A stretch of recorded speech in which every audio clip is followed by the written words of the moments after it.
This is Lisa Dante again, licensed mental health counselor coming to you from beautiful Central Florida. It is a gorgeous spring morning here, and I wanted to take a minute to start a conversation and encourage you to have a conversation with yourself or other people in your world.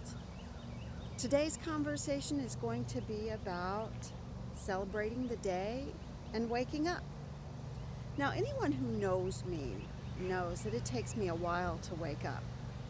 I need at least 2 cups of coffee, a minimum of 2 cups of coffee, before I even want to talk to anybody. Not very fair, but it's the truth.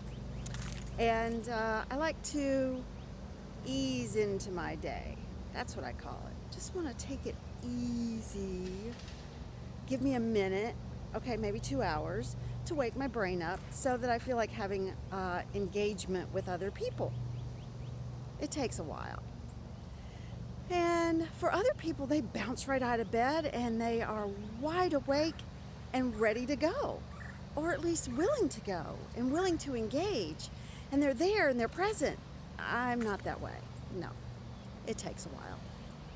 I really envy those people who are able to hop right up, throw on those jogging clothes and run outside and run, or go to the gym and exercise because they're ready for it and they're prepared for it and they're disciplined and they do it. Me,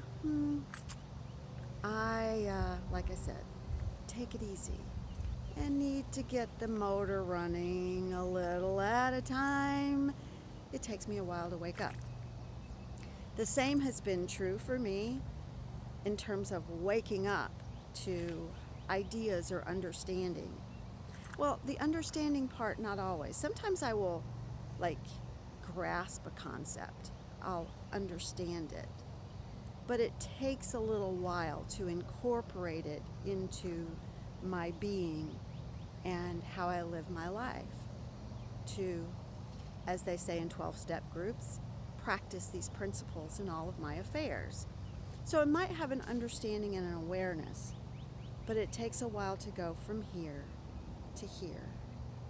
In other words, it takes a while for me to wake up spiritually, to wake up to a different way of living.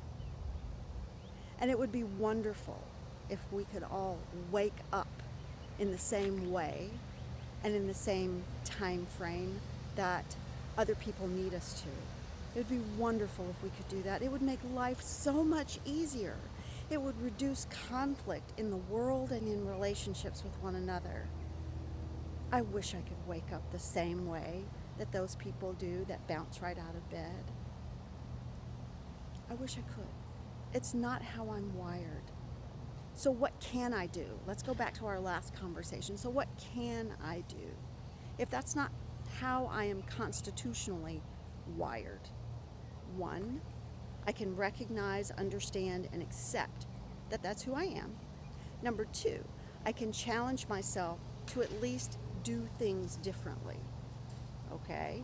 So, I can set my alarm a little bit earlier to change my routine or to stretch it to make room for me to do something differently, right?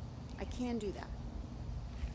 I can build in moments throughout my day to practice a discipline if it doesn't fit in the morning, if I'm not a morning person, right? I can do things differently. So it starts by recognizing, understanding, and accepting. And if I can do that for myself, am I then willing to do that for someone else? Am I? Because that's where the challenge is also. Because a lot of times we will say, well, it's just how I am. It's just who I am. And we use that as an excuse to not make a change or to basically tell other people that they just have to deal with it. But we're often not willing to offer that to them in return. We have the expectations that they should change to be like us, right? So if we were to recognize, understand, and accept it in ourselves, why can't we then do the same for other people? Recognize, understand, and accept that that is who they are and how they are, and we can't change them. We can only change ourselves. We can only change how we react and respond to who they are and how they are. Right? Right. So, I am a morning person. Here's the ironic part. I am a morning person. I absolutely adore the morning. I really do. It's my favorite time of day. But I want to ease into it slowly. So, and I happen to have a spouse who is not a morning person, totally the opposite. Totally. Night person. Wakes up at night. Yeah, opposites attract for sure. We're not going to change one another. We have to recognize, understand, and accept that about one another. Yeah. And had to do that a long time ago. So who in your world are you struggling to recognize, understand, and accept them for who they are as they are? What within yourself are you struggling to accept and understand and forgive? What are you resisting making changes about and within? What can you do today to shift your world, your way of thinking, and your way of doing things? What can you do? Because even the little things matter. The little things. My stopping this morning when I had a moment to come outside and enjoy the day, to move my body by walking, to stop long enough to talk to you, to follow through on my commitment to myself and to you, to have these conversations. Because these conversations, as I may have mentioned, are not just for you. They're my way of solidifying my understanding and my challenges to myself. So what can you do today for yourself in your own journey? And it might start with just having a conversation with someone. Take care, guys. Remember, I appreciate every time you share this and every time you subscribe. You matter to me.